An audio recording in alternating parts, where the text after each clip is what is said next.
Welcome to episode 140 of the Ben Briggs podcast. I am Ben Briggs. It's Saturday, people. Saturday, the 5th of September, 2020. And I hope you had a good week out there, working hard, fighting the virus as we all are in our own ways, people, in our own ways, aren't we? For me this week, I've had a bit of a surprise this week on Thursday. I'm back in the game, baby. I had a bit of a surprise gig on Thursday night, a local gig as well, which was the first gig back after 6 months. And I ain't going to lie to you, people, I felt it. I felt that 6-month break. Overthinking material, trying a load of new stuff because I just thought, fuck it, I'm not going to do any of my old stuff. And it was like a self-imposed ban on what material I was going to do. And I'm not going to lie to you, it went all right. I think the term is I got away with it. That's what we say. I didn't smash the shit out of it. I didn't fucking raise the roof or blow the roof off or anything. But yeah, so let's have a little bit of tea before I get into this one. Yeah, so I was sitting, that was Thursday night for me. I just sat down to eat my fucking dinner. And there was a local gig going on. Apparently, the first act either was running late or hadn't turned up. Well, I think he was meant to be opening and closing because he does like two characters or whatever. Way to double up. I ought to do that. I ought to do like a family-friendly set and then a fucking cunty set, and then you can fucking double up. But yeah, so, I was just sitting down on the old sofa opposite here, right over there. Just cooked me dinner, a little bit of salad, just about to put my feet up, watch a bit of fucking TV, kill those brain cells, lose all of those qualifications that I had at one point in the past, where I was diligently working hard at school.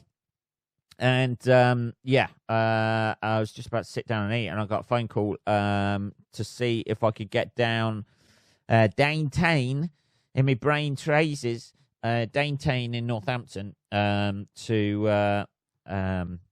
do the fucking gig. I obviously wasn't prepared for it.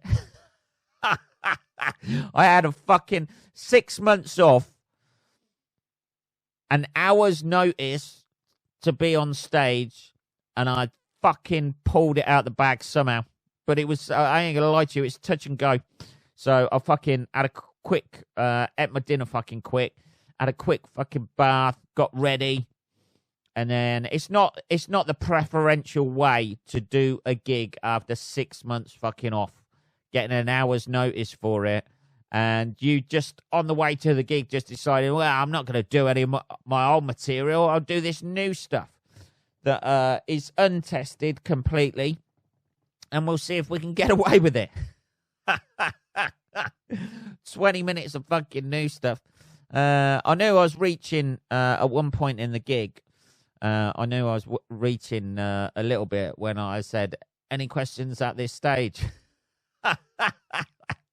Just to try and fucking think of the next bit. But it was quite nice, actually. I parked up in town. Parking was good in town. And ran down to the gig, which was at a place called the Black Prince, which is like a fucking rock sort of like bar. Years ago, it used to be called the Racehorse in Northampton. If any Northamptonians are aware of that place. And it was in the garden of the Black Prince at the back for the Comedy Crate guys, Mike and KJ. And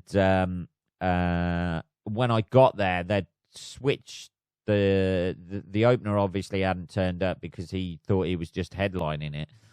Or I don't know what had gone on anyway. Anyway, it wasn't there at that stage. Lindsay Santoro opened and did a really great job, although I only caught the end of her set because I got there so fucking late. I think I was meant to be on stage at 8:30 and got there at 8:15. But they've got a massive garden like out the back, and it was all under marquee, and then everybody sat in their little bubbles on their tables, their little bubbles of 6, looking all gleeful and happy and a little bit scared of like anybody who like approached that bubble.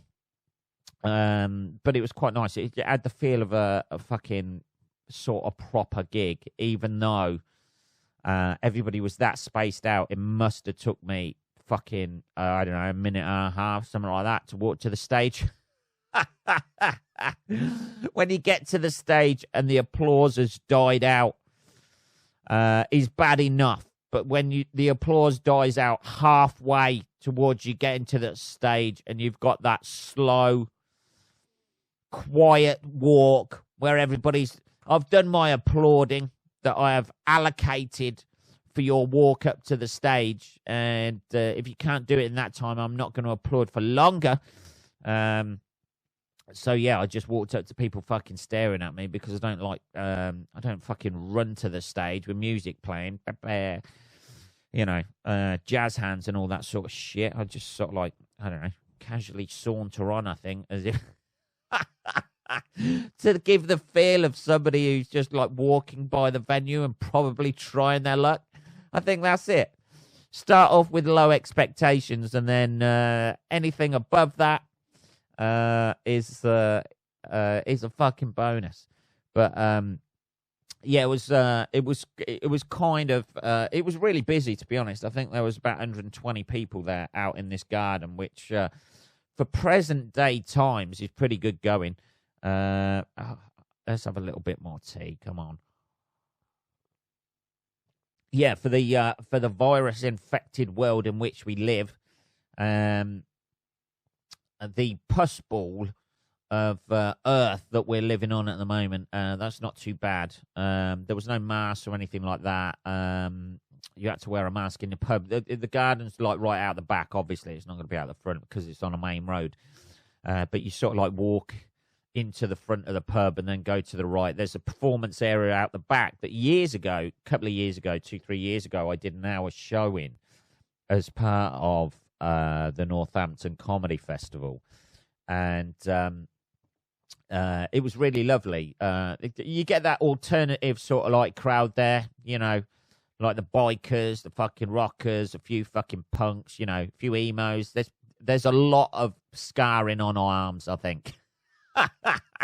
In that pub. Ugh, fucking daddy hates me. Yeah, there's a lot of that in that pub. A lot of black eye makeup, you know, ruby or fucking black lips, you know, that sort of the emo type, you know, those sort of people. But yeah, it's a pretty cool crowd. They're usually quite a cool crowd, those sort of people. So it was nice. I started boldly. I think I said good evening, fellow survivors, I think, and then went into slagging off the weak people who had died, which oddly enough with that audience went down quite well. And then it was just nice to be back on stage, although I wasn't bang on it. You know what I mean? I wasn't, you know, usually you've got, you know, you've written your material rather than just a few notes of, I'll talk about Black Lives Matter. What, you're going to talk about that, Ben? I'll just make it up on stage. What could go wrong with a white guy talking about the Black Lives Matter movement if they haven't thought it out? So I kind of, even though I was getting paid for it, I kind of treated it like a new material night. But fuck it, I got an hour's notice. What are you going to do, eh? What are you going to do? Fill 20 minutes. So very much treated it like a podcast, actually, as if Really, Ben? Do you just wing it on your podcast? Well, fucking yeah. Yeah, so I treated it a bit like that. It was just nice. I tell you what it felt like. A lot of people have been saying that the first, yeah, it felt like starting again, man. It just felt like starting again. After not having gig for 6 months, it didn't for me anyway. It didn't feel like starting again because you've got all those skills in the background. What it felt like to me was a very, very slapdash from my own performance. A very, very sort of slapdash new material night where you've had a new material night booked in for a time, you've been doing other shit, and then you're like, oh, fucking hell, I got that new material night tomorrow night. I better fucking hash something together to get it out and make something of the evening. That's it. Get something out of this, guys. Yeah, it felt a little bit like that. I had notes on the back of my hand. I don't know why I do that because I never look at them. I never really. Maybe it's something about that fucking, almost like a Dolores Umbridge sort of thing of like writing it on the back of your hand. You think it'd somehow penetrate your mind that you're going to be remembering like the writing on the back of your hand just through sense alone, man. I imagine it's sort of thing Stevie Wonder does with his set list. Let's have a little bit more tea. So to be fair, the audience were really lovely. It was a big old area to cover from the stage, because like you had loads of people down the left-hand side, loads of people down the middle, and loads of people down the right-hand side. And on the stage, there was almost people sort of like almost behind you, to the sides of you. Or maybe I was just standing too far forward. I don't know. It's all a bit of a. It was kind of like the best way to come back to a gig because you had no time to think about it. Obviously, I'd I'd have preferred a little bit more preparation with what I was doing, but there was very little time to think about it, and it was just right. Okay, we're in at the deep end. We can do this, do this, do this. We'll talk about this for a minute. We'll keep it loose. Talk to the crowd a little bit. Keep it loose, he says, and abuse a few people in the crowd and see if we can slap out 20 minutes. And before long, I think I'd run out of stuff around about 15 minutes because I burned through the first 5 minutes in about 3 because I was like, I'm back on stage. Got all excited and then fucking settled down into it a little bit and took my time a little bit more. But it was nice to be back on stage. It would have been nicer if I'd had a little bit more leeway and a little bit more time to fucking prepare for it. But yeah, it didn't feel like the first gig. I remember my first gig and it was fucking horrendous. Just the nerves and that feeling in your stomach and it didn't feel like that at all. It just felt like something I hadn't done for a while. And although I got away with it and people were like, oh, it's really good, really enjoyed it or whatever, to me, it didn't feel good. It just didn't feel like a good gig, you know what I mean? It might have seemed like it was all right and I was in control, but I was totally aware, like hyper-aware more of people, the silences and lines not getting a better response than I thought, or like a line getting a better response than I thought, and then you're thinking, well, that's really just that's just a setup for the main line that's coming, or this next bit that's just sharing an idea that sets up this next bit, and it was kind of like, I don't know, it was kind of like a little bit of a sensory overload. That's what. No, not that it fucking triggered me, man. I was on stage just shaking with a mic going, it's going to be fine, Ben. It's all going to be fine. We can get back into this. We can get back into this. Yeah, it was I would describe it as a sensory overload completely. And when I got back after the gig, it was difficult to sleep. Because I've done fucking 12 years of gigging either 3 or 4 times a week, something like that. And you learn to live with that that adrenaline rush, like that constant adrenaline rush, and your body begins to feed off it. You can see why these people do, hey man, I'm going to jump off this cliff that's not, in a fucking wingsuit, and then they don't just jump off a cliff in a wingsuit, then they're trying to fly between 2 fucking rocks, like vertically, like with their arms up and shit like that, and then that doesn't become enough of a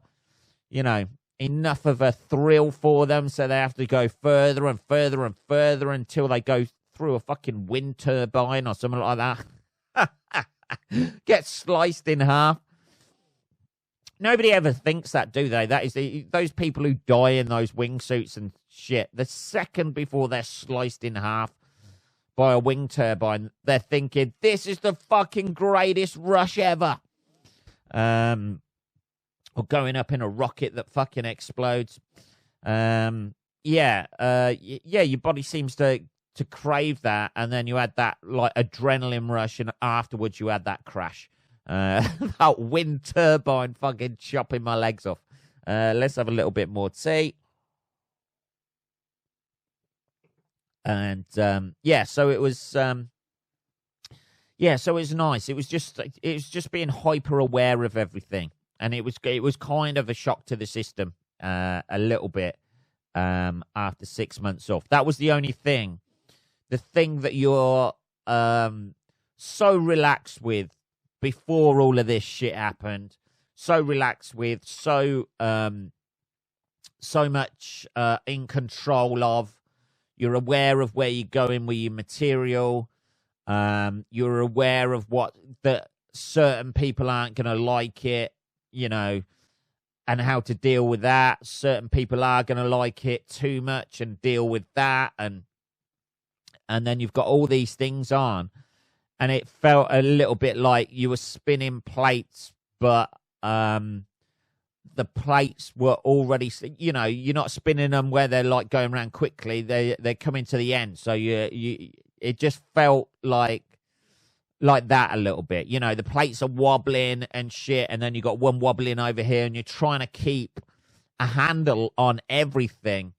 That before the break of 6 months just became so natural.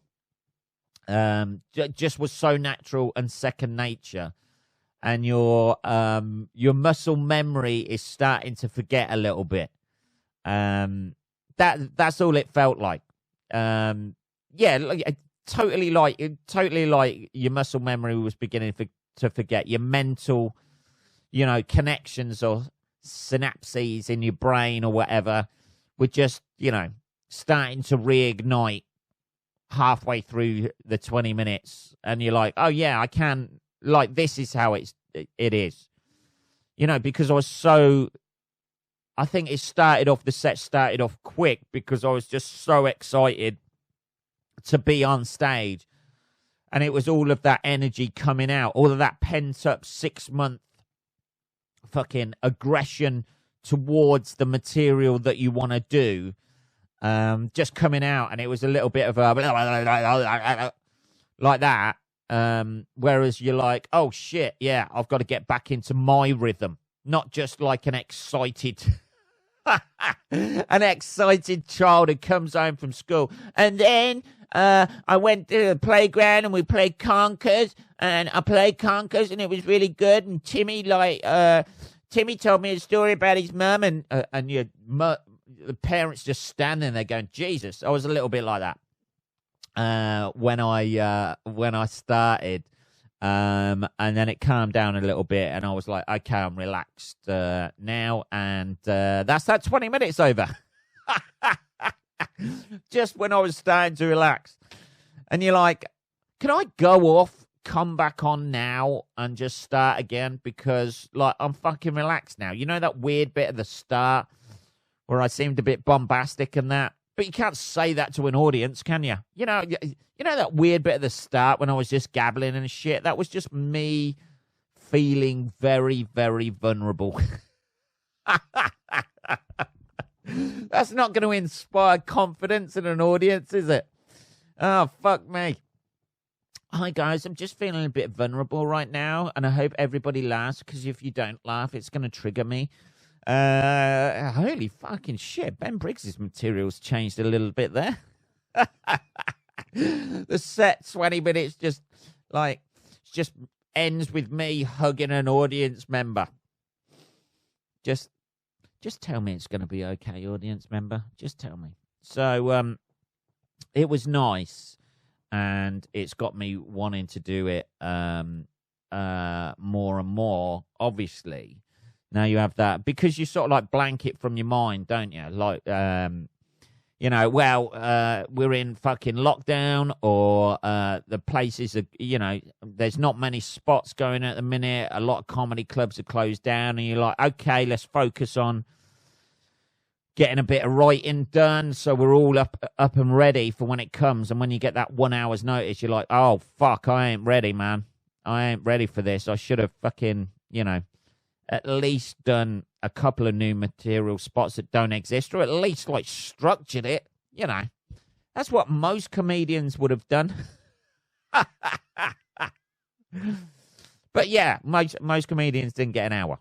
So, an hour's notice. So, I think I pulled it off. It's not, it ain't going to make headlines, that set. People aren't going to say, hey, man, I saw Ben Briggs 6 months after he did his last gig, and fuck me, he was entertainingly mediocre. He was, I mean, before COVID, for COVID, he was pretty good, but it's not going to set the world on fire. But I've ripped the seal off now, and we've ripped that Band-Aid off. We've exposed the wound that we need to heal. We need to heal this comedy wound, and we can treat that now rather than just glazing over everything, saying it's going to be okay, it's going to be fine. Why would it be any different?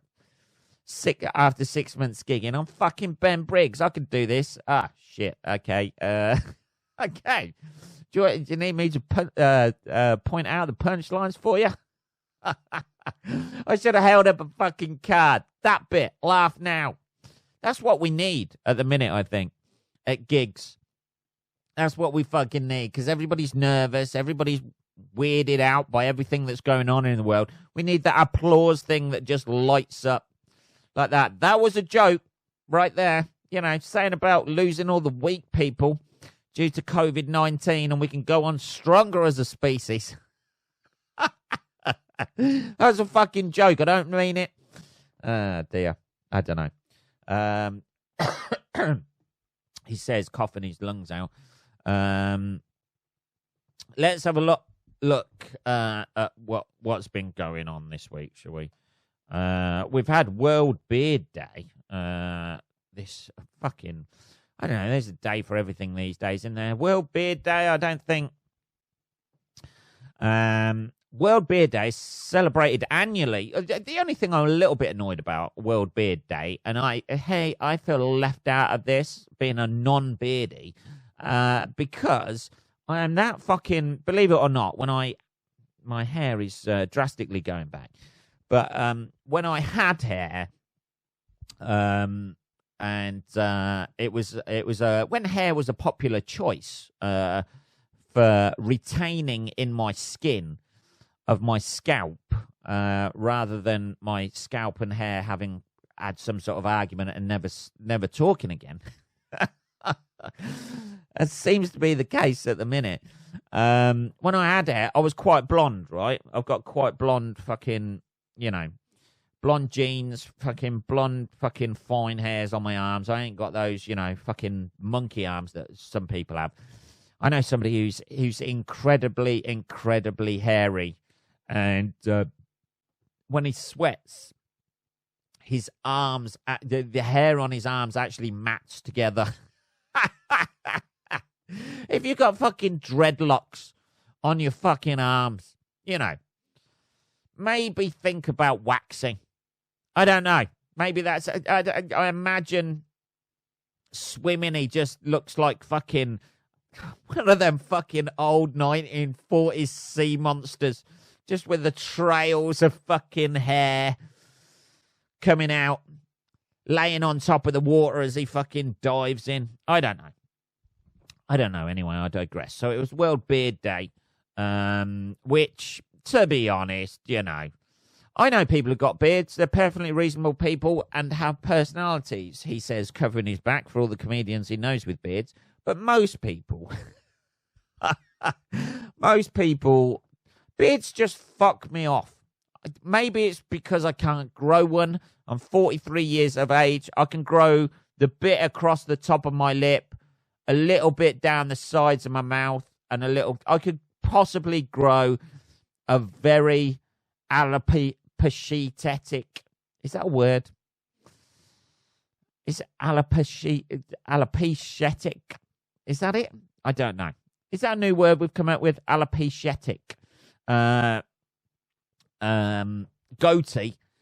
A goatee that looks like it's got alopecia. That would have been easier, Ben, wouldn't it? Hey, man. Love that on your face. It's looking very alopecia. Alopecia.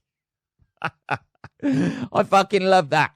It's great. Hey, I see you shave your balls today. Looking very alopecia.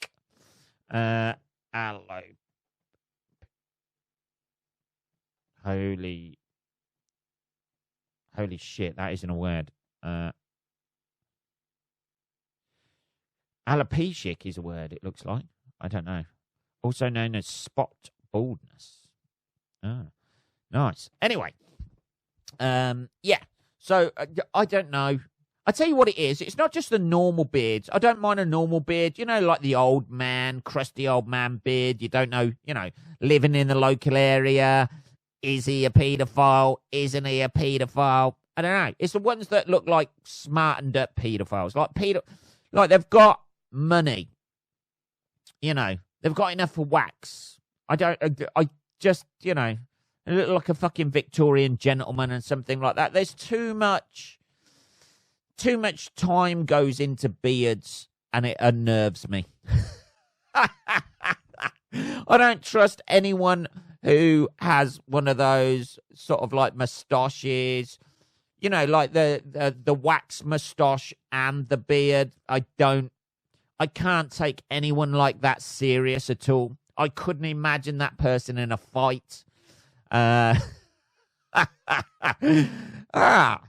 me just wax my beard before we duke off there.